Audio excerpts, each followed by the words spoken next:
experience in selling in a variety of settings.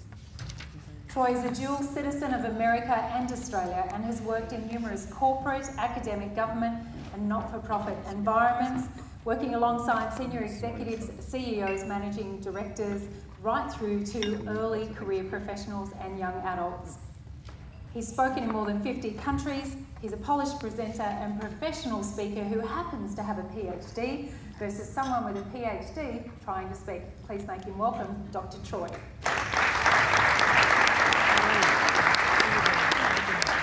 Dr. Troy. I'm still trying to become comfortable with that. My mother ran into an old high school friend. This is about 5 years ago.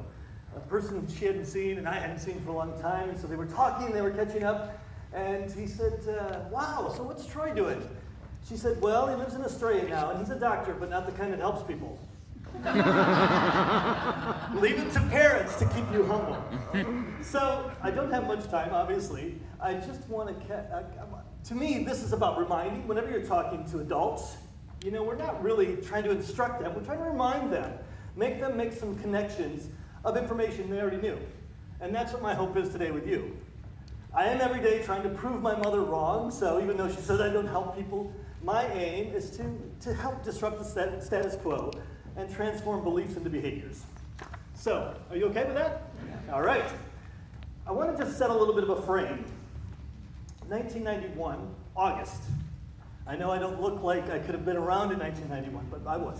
So 1991, it was August. A friend of mine called me very, very excited, and she, with the best of intentions, she says, oh my gosh, Troy. She knew I loved Julia Roberts. She said, you must go see this movie called Dying Young. How many of you have seen the movie Dying Young?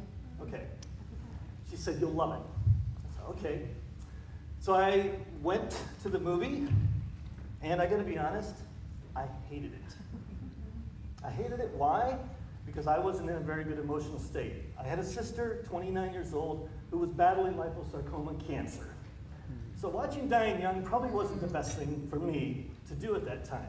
Now, I didn't hold it against her, but the point is, it really hit me hard. So, a couple of things I want to start out with. First of all, as speakers, and this is mentioned several times, context always matters. Always matters. And this is going to not only take place, and I think this applies not only to what we're talking about today, but anytime you're speaking. Secondly, intentions. Our intentions will always be trumped by another's perceptions. Her intention was good. She really thought I would enjoy it because Julia Roberts is my favorite. But my perception was, what are you doing? That's cruel. And finally, our perspectives always differ. So you're probably asking me, well, what does this have to do with credibility? And we're going to get there, but we will come back to this. So I just wanted to set the stage and set the frame. At your tables, I'd like you to start out, when we're talking about credibility, you hear this term so much. But what is it? What is credibility? There's some research that I'm going to be revealing to you, but just to make sure that this is on the same wavelength as where you're at your table, I want you to have a quick chat. What is credibility from a speaker's perspective, and why is it important? So you got 60 seconds, go. Credibility, could you swap it out with authenticity? No.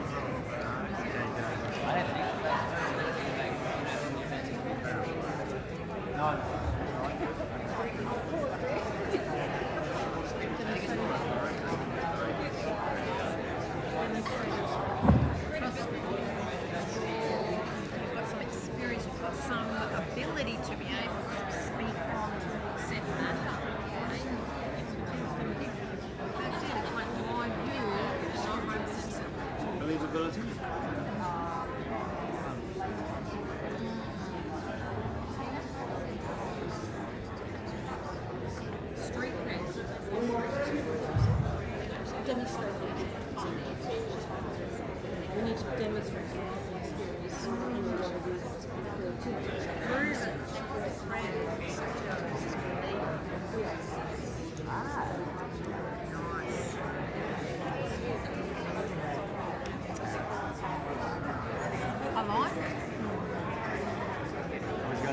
And you can stop. So, without taking too much time, shout out. What are some of the things that credibility What are some of the things credibility means to you? Trust. What else? Reliability. Reliability. Trust, reliability. Great. Authenticity. What else? Reputation. Authenticity. What was the next one? License to speak. License to speak. Knowledge. Knowledge. Removes the earplug. Proven results. Okay. Now. Evidence. All right, we get the point. We can come back to that. Why is it important? Okay. Difference between tuning in and tuning out. What else? Without a ear fraud. Without a ear fraud. Without a ear fraud. Here's what's interesting. I started to, I worked for several years. I was a director of a postgraduate leadership program, and I also spent a lot of time working with leaders around the world. And what I found, just like when I asked you what it is, you all know it's important, right? Everyone, I think, yeah, it's important. But when you really start to drill down each one of those are separate things. So what I found is this. It's misunderstood. So what is it? Is it knowledge? Is it appearance? And you think these are small, but let me give you an example. There's a specialist physician that I used to work with. He was by far, there was no question, the most intelligent. But guess what? He also had the most malpractice suits against him. Now you would think if a guy had the most knowledge, he would be the best. But he wasn't very trustworthy, and his appearance didn't really kind of match what he was trying to do. So it's misunderstood, it's underestimated how important it actually is, and it's overlooked in terms of how much time we should put into it. How many have read the book called The 5 Love Languages? Yes, okay. What I want to share with you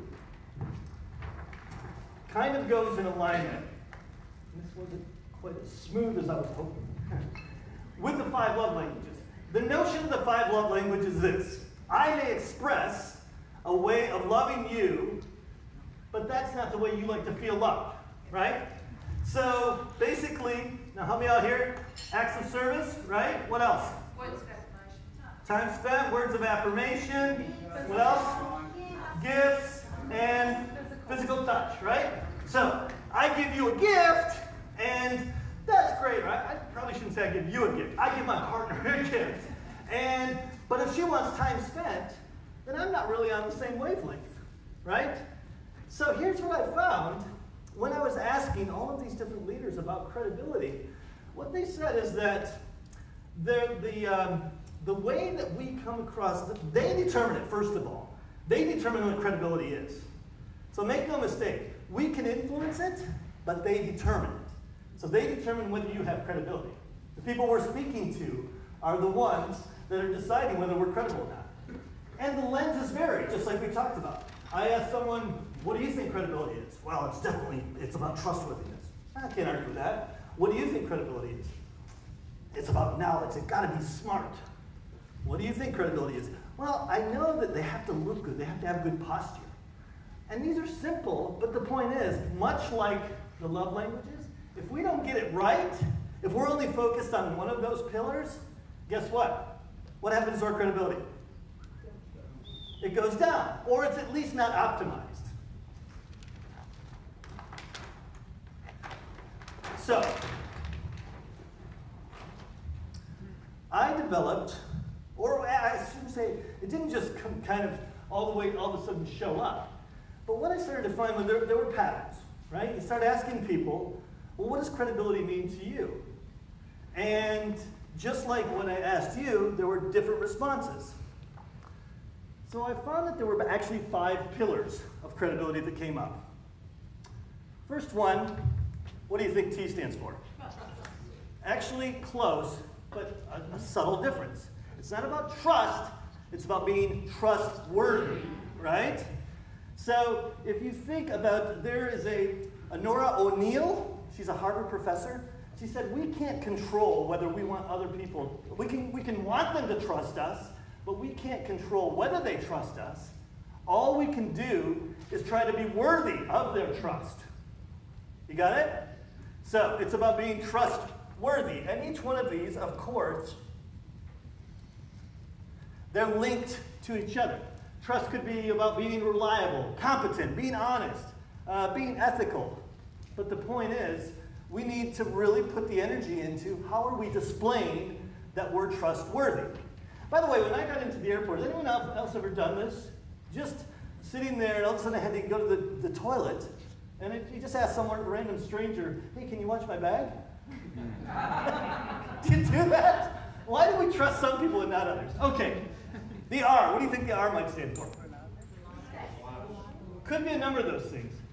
Actually, the R stands for reputation. So broadly, things like your credibility, right? These are where having some of your credentials, having testimonials. I will say this, what seems to be much more impactful is not about your self-promotion, but about the way you get promoted by others. And we've heard that. So a lot of this, again, this is a reminder. I'm pulling together what you already knew and what we've already heard. But I think it's important because each one of these, if you only focused on one or the other, it could leave something, there's an opportunity there. How about A? Very good. Appearance. Now this is a bit multifaceted because part of appearance is, are you organized? Are you stressed? Are you confident? So there's that part. How do you come across? But then there's the other side. How's your posture? What about your eye contact? Are you level-headed? You know, and when you think about some of these things, I'm sure we'll talk about this in the workshop tomorrow. Level-headed, that evolved for a reason. It's literally about being level-headed. So versus, kind of slouching out. All these things send a message. So what is your appearance? C, what do you think? Could be close. What I found, it's about consistency. Consistency of thought, consistency of beliefs. The way I like to look at this is, does the audio of your words match with the video of your actions? Who you are speaks so loudly, I can't hear what you're saying. We love to talk about how, as leaders in your organization, you should do this. Don't mind that I'm not doing it. So some of this is about the consistency of who you are as an individual and the way you operate. Are you reliable? So each one of these can be interpreted in a number of ways. And finally, what's the K? You already took right. And this, unfortunately, is where we spend, I shouldn't say we collectively, but there's a tendency and a desire to spend too much time only in this space, right? We want to come in and show them how smart we are. And that's a really important thing, but it's not the only thing. Is this making sense? Okay. So what I would like to do, we're in Queensland, and I've got to say the weather here hasn't been great. I was hoping it'd be a lot warmer. So I'm going to ask each one of you to commit at, what time did we finish today? 4? I want you to commit to going and getting a tan. Will you do that? Here's what I ask you to do. To finish up at your table, what's one of these that you could focus on? So how are you going to take action now? Where's the one place within the credibility, within the structure that I've just given you, these pillars, which pillar are you not putting enough emphasis on? Have a quick chat with your buddies at the table. Go.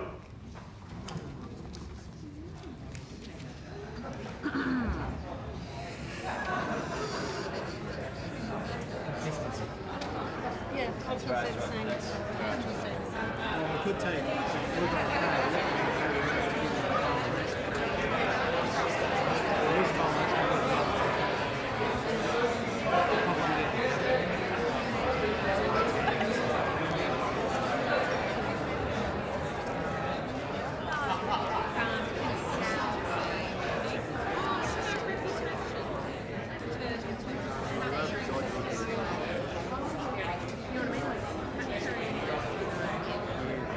So I'm running out of time. obviously, there are many, many things we could go deep into, but in acknowledgement of this limited amount of time, Robert Rosenthal coined a term called thin slicing, and that's what the book Blink by Malcolm Gladwell, that's what that was based on. It's this notion that people will just take a thin bit of information and draw inferences from it.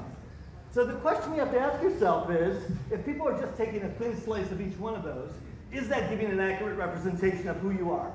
My challenge to each one of you, and my desire, and my hope, is that you do focus on being more credible. And if you do, your sticking business will be incredible!